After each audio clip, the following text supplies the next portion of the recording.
मेरे प्यारे विद्यार्थियों, आज हम एनसीईआरटी मैथ क्लास 10th का 13वां चैप्टर शुरुआत करने जा रहे हैं। 13वां चैप्टर का नाम है पृष्ठीय क्षेत्रफल और आयतन। ध्यान से देखिएगा। इसमें सबसे पहले इसका सूत्र लिखवा देते हैं। सूत्र क्या क्या होता है, सूत्र के बाद आपको प्रश्नावली में ले चलेंगे। सूत्र में सबसे पहला सूत्र देखेंगे। सबसे पहला सूत्र देखते हैं, इसमें होता है घनाभ। क्या होता है? घनाभ। एक घनाभ का आकृति बना लेते हैं। चलो देखो, एक घनाभ का आकृति बना रहे हैं और इस घनाभ का देखो इस प्रकार से घनाभ होता है। आप लोग भी घनाभ का ये आकृति बना लीजिएगा। देखिए, घनाभ का आकृति बना दिए। ये घनाभ का ये लंबाई हुआ और यहां से यहां तक ये चौड़ाई हुआ। चौड़ाई को बी संकेत द्वारा और इसकी ऊंचाई को एच संकेत द्वारा सूचित करते हैं। यह है घनाभ। क्या है? घनाभ। इसका नाम लिख देते हैं घनाभ। घनाभ का सूत्र लिख देंगे, जो घनाभ का सूत्र होता है। चलिए तो लिखते हैं।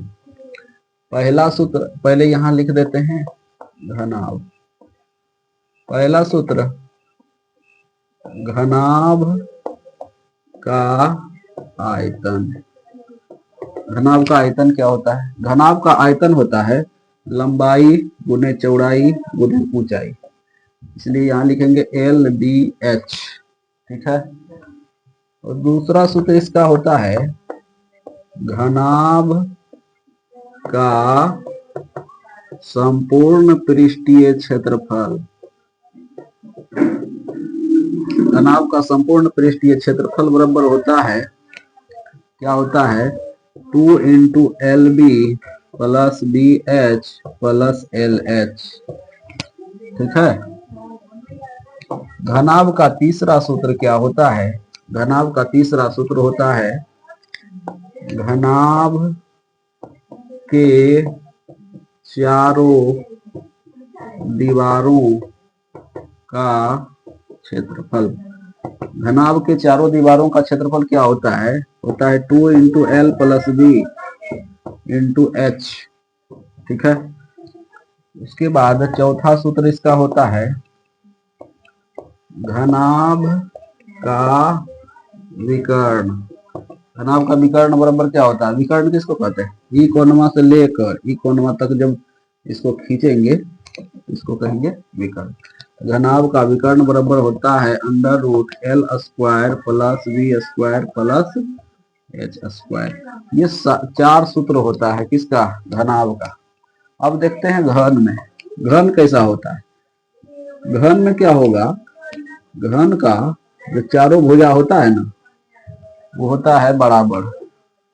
घन एक बना लेते हैं। आप लोग भी ऐसे करके घन बनाइएगा।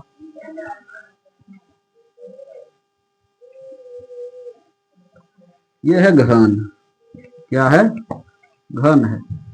घन में 6 सतह होता है। 6 वो सतह बराबर होता है।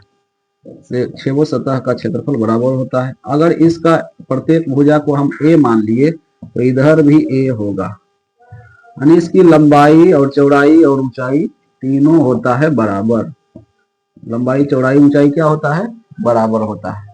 तो घन का यहां लिख देते हैं दूसरा नंबर घन।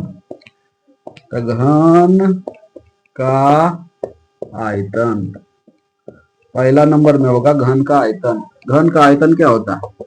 घन का आयतन होगा लंबाई गुने चौड़ाई गुने ऊंचाई, और तीनों एक ही चीज है।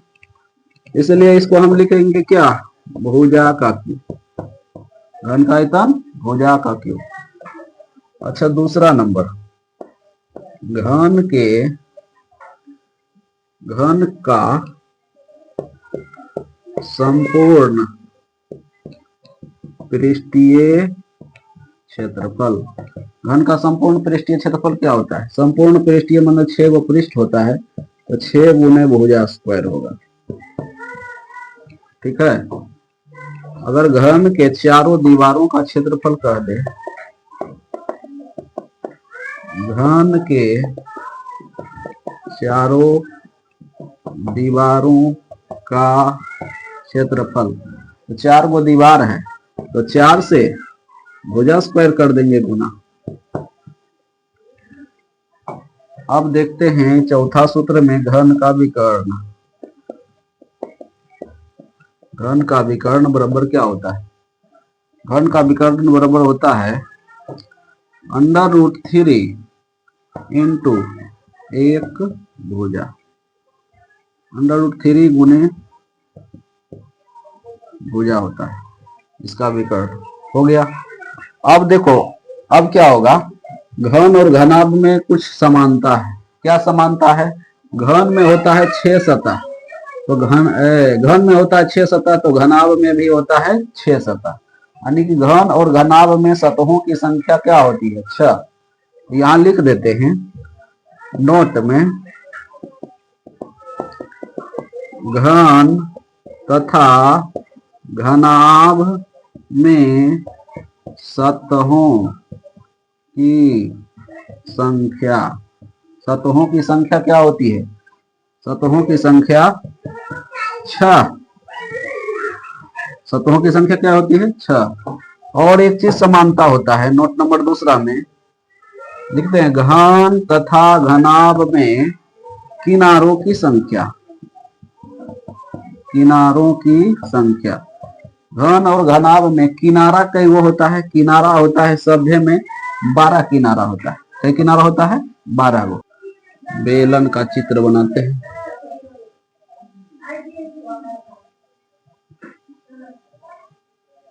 बेलन ऐसा होता है, ठीक है। तो यहां से हम देखते हैं बेलन का यहां से यहां तक अगर देखिएगा तो ये होता है तिर्ज्या। इधर भी तिर्ज्या होगा, ऊपर नीचे दोनों का बेलन का तिर्ज्या बराबर होता है। यहां से यहां तक अगर देखते हैं तो ये होता है ऊंचाई। क्या होता है? ऊंचाई। बेलन की ऊंचाई तिर्ज्या, बस इतना ही होता है। तो चलते हैं, इसका नाम लिख देते हैं बेलन। आप लोग भी चित्र बना करके उतारिएगा। तो चलते हैं तीसरा नंबर में, बेलन यहां लिख देते हैं। बेलन का पहला सूत्र। बेलन का सबसे पहले वक्र पृष्ठ क्षेत्रफल जानते हैं। बेलन का वक्र पृष्ठीय क्षेत्रफल। बेलन का वक्र पृष्ठीय क्षेत्रफल क्या होगा? वक्र का मतलब ये चारों ओर का जो होता है, जैसे मान लीजिए कि ये बेलन है, तो बेलन का ये चारों ओर का। बेलन का वक्र पृष्ठीय क्षेत्रफल होता है 2πr/h, ठीक है। अब दूसरा नंबर देखो, बेलन का संपूर्ण पृष्ठीय क्षेत्रफल। बेलन का संपूर्ण पृष्ठीय क्षेत्रफल क्या होगा भाई? बेलन का संपूर्ण पृष्ठीय क्षेत्रफल क्या होगा? इसको अगर देखिएगा तो यह एक बेलन है। इस बेलन में चारों पट्टी का क्षेत्रफल, और नीचे वाला और ऊपर वाला दोनों का क्षेत्रफल, यानी ई वाला चारों पट्टी वाला में ऊपर नीचे वाला जोड़ देंगे तो ई वाला भाग जो है वो कैसा है? वृत्ताकार है, इधर वृत्ताकार होगा। इसका मतलब क्या होगा? बेलन का वक्र पृष्ठ क्षेत्रफल होगा 2πr/h होगा, प्लस क्या होगा भाई? नीचे वाला क्षेत्रफल और ऊपर वाला क्षेत्रफल। नीचे और ऊपर वाला का क्षेत्रफल है कैसा? वृत्ताकार है। इसका मतलब 2πr/h प्लस 2 गो वृत्त का क्षेत्रफल। 2 गो वृत्त का क्षेत्रफल होता है πr²। इसको अब कॉमन ले लीजिएगा तो 2πr कॉमन आएगा, यहां से h बचेगा, यहां से r बचेगा, ठीक है। अब चलते हैं तीसरा नंबर, बेलन का आयतन में चलिए। तो बेलन का आयतन, बेलन का आयतन बराबर यहां से लिखते हैं, बेलन का आयतन होता है πr²h। बस बेलन का इतना ही सूत्र होता है। बेलन के बाद अब चलते हैं शंकु में। तो शंकु का एक चित्र बना लेते हैं।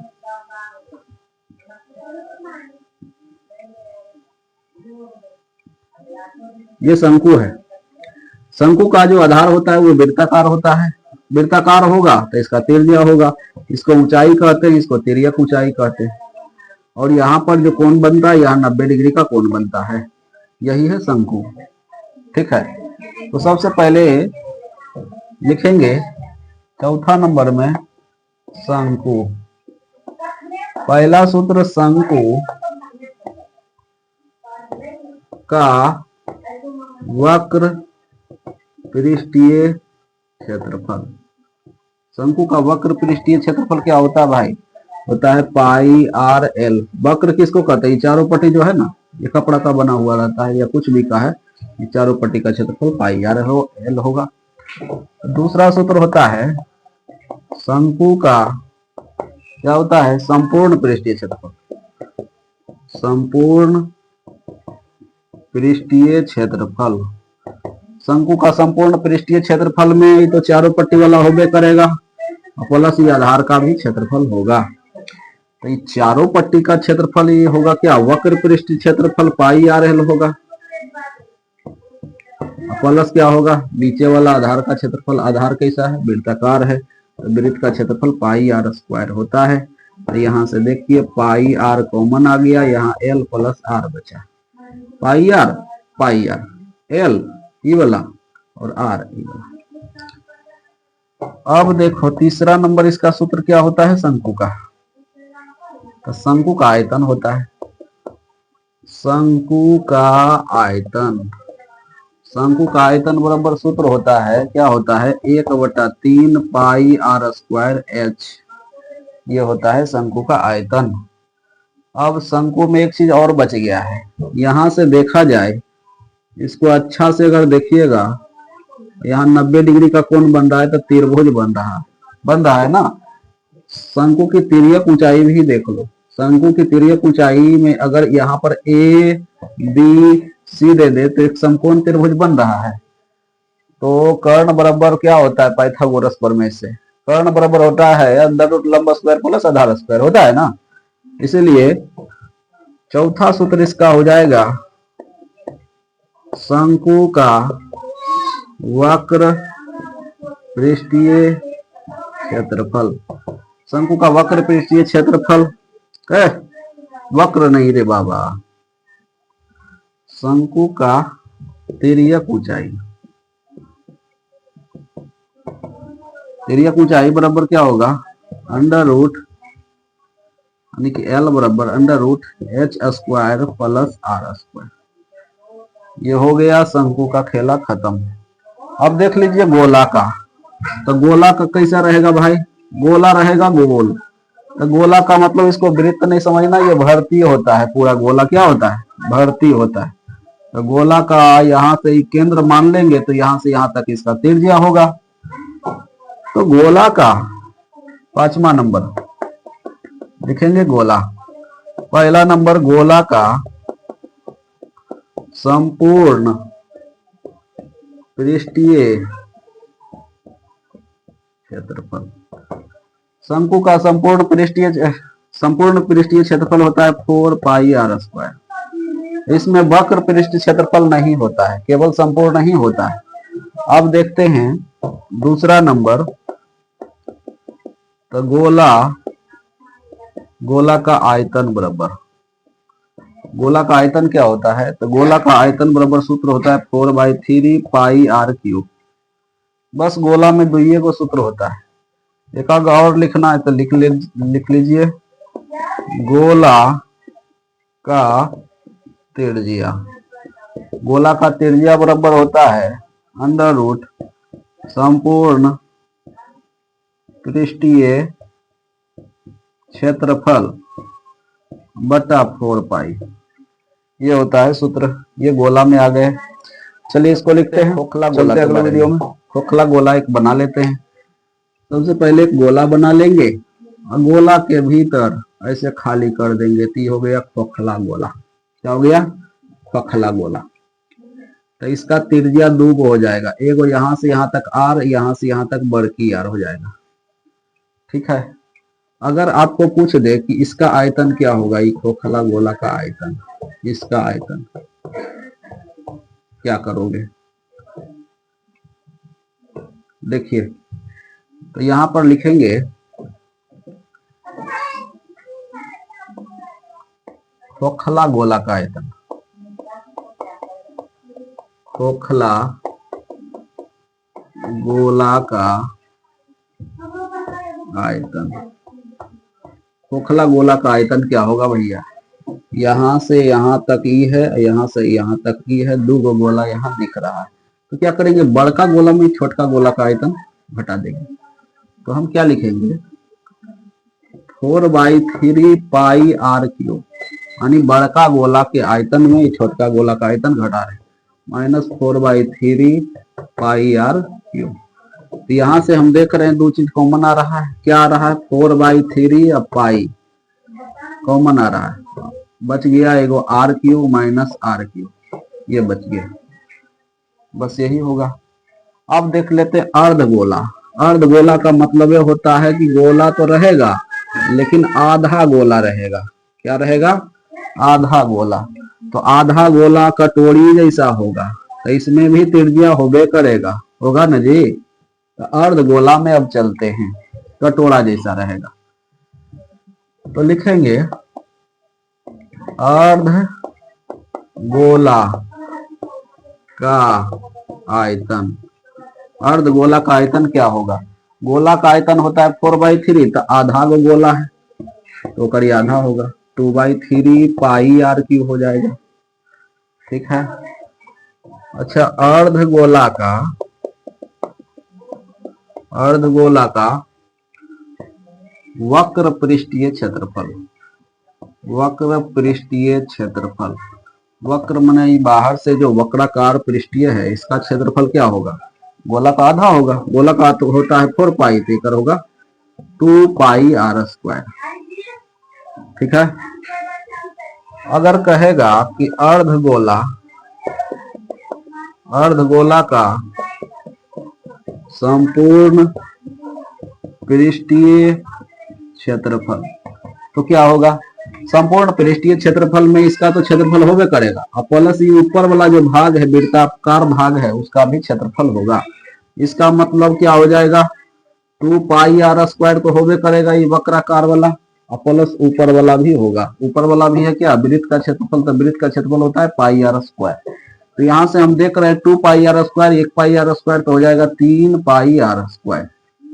ठीक हुआ, यह है अर्धगोला। चलिए ये सूत्र समाप्त हो गया। चलते हैं अगले वीडियो में। सवाल नंबर पहला क्या कहता है, कहता है कि दो घनों जिसमें से प्रत्येक का आयतन 64 सेंटीमीटर क्यूब है के संलग्न फलकों को मिलाकर एक ठोस बनाया जाता है। इससे प्राप्त घनाभ का पृष्ठीय क्षेत्रफल ज्ञात कीजिए। क्या कह दिया, कह दिया कि दो गो घन है। ये भैया देखो, दो गो घन बनाना पड़ेगा इसमें। चलो दो गो घन बना देते हैं। दो गो घन बना दिए। पहला घन हो गया, ये पहला घन हुआ ना, घन का एक और घन है, एक रे साथ दो गो घन है, लेकिन दोनों घन का जो आयतन है बराबर है। इसका मान लेते हैं कि प्रत्येक भुजा ए है, तो यहां से यहां तक अभी मानेंगे नहीं, समझिए घन है। एक और घन कह रहा है, चलो तो एक घन और बना रहे हैं। ठीक है, चलो एक घन और बना दिए। अब देखो क्या कहा, पहला नंबर सवाल कहा, देखते हैं प्रश्न से क्या कहा, घन का प्रत्येक घन का आयतन, वो दोनों घन का आयतन। यहां पर लिखेंगे प्रत्येक घन का आयतन। प्रत्येक घन का आयतन बराबर दिया हुआ है 64 सेंटीमीटर क्यूब। ठीक बा, तो घन का आयतन दिया हुआ है। घन का आयतन होता क्या है, घन का आयतन होता है भुजा क्यूब। क्या होता है, भुजा क्यूब। तो 64,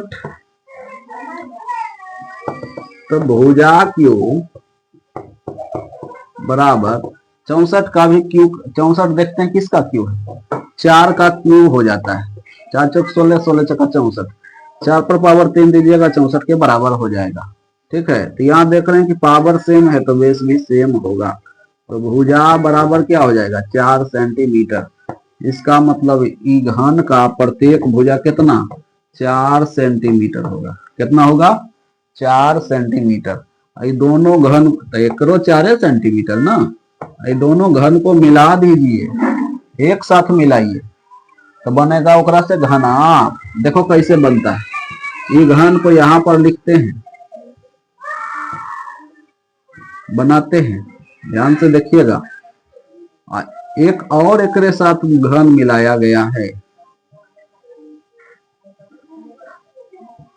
तो दोनों से क्या बन गया? घनाभ बन गया। क्या बन गया? घनाभ। तो यहां से यहां तक क्या था? 4 था।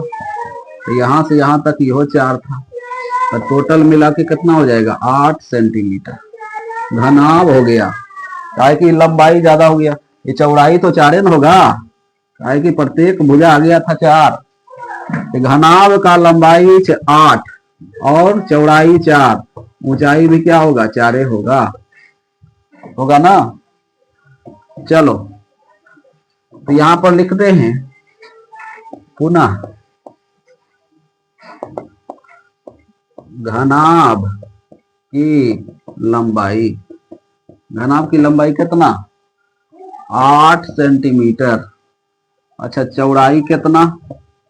4 सेंटीमीटर। अच्छा, ऊंचाई कितना? 4 सेंटीमीटर। इसका क्या निकालना था? इसका निकालना था संपूर्ण पृष्ठीय क्षेत्रफल। लिखेंगे कि घनाभ का संपूर्ण पृष्ठीय क्षेत्रफल। संपूर्ण पृष्ठीय क्षेत्रफल बराबर सूत्र होता है, क्या होता है? 2 into L plus B, 2 into L B plus B H plus L H. अभी तुरंत बताए सूत्र, ठीक है। अब देखो बउआ, 2 इंटू लंबाई का मान कितना है? 8 है, तो 8 गुना चौड़ाई का मान 4, फिर चौड़ाई का मान 4, ऊंचाई का मान 4, लंबाई का मान 8, ऊंचाई का मान 4। तो क्या हो जाएगा? 2 इंटू 8 चौक 32, 4 चौक 16, 8 चौक 32, सबको जोड़िए तो 2 गुने 32, 32 64, 64 6 64, 64 और 16 को जोड़ दीजिए, 64 और 16 80 हो जाएगा। 16 85, 16 चौका 64, 16 85। तो 8 से इसमें गुना कीजिए, 8 दूना 16, 160 सेंटीमीटर हो जाएगा इसका आंसर, इसका संपूर्ण पृष्ठीय क्षेत्रफल। चलते हैं नेक्स्ट सवाल में।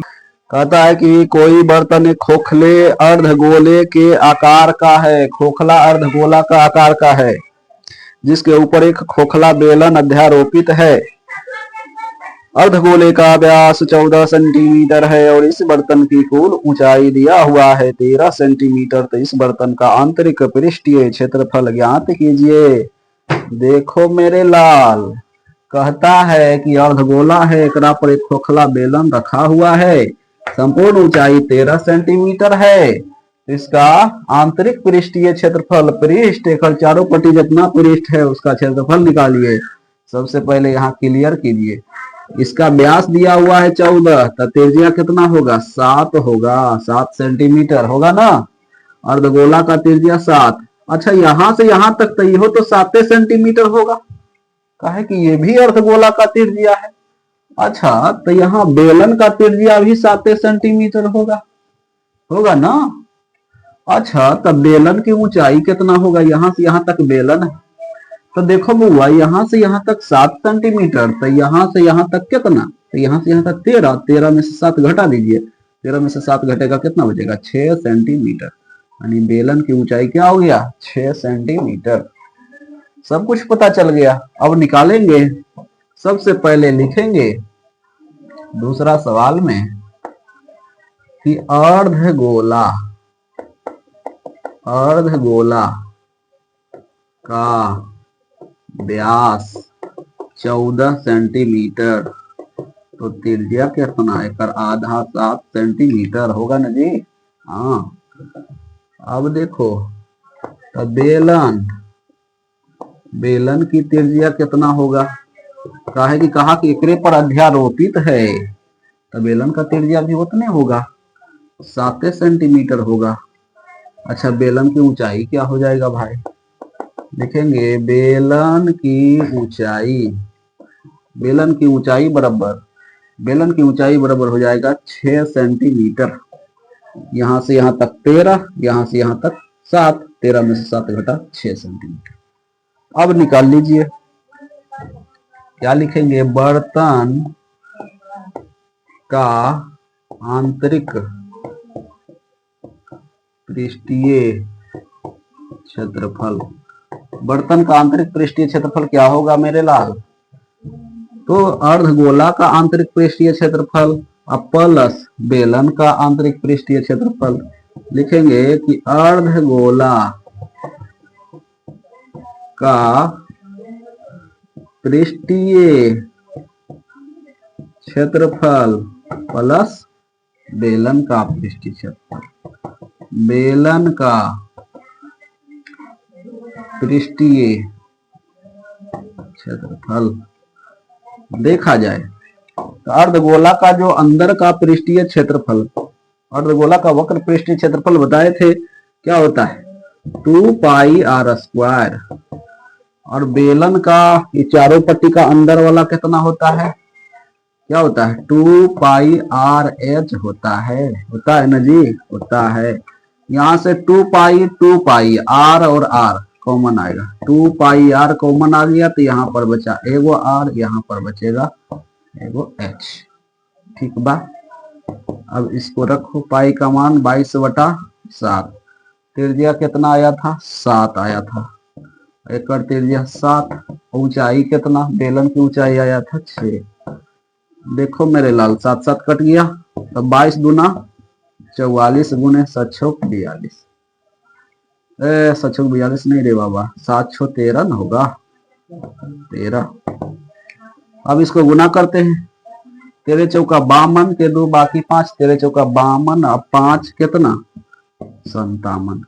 तो 572 सेंटीमीटर स्क्वायर हो जाएगा इसका आंतरिक पृष्ठीय क्षेत्रफल।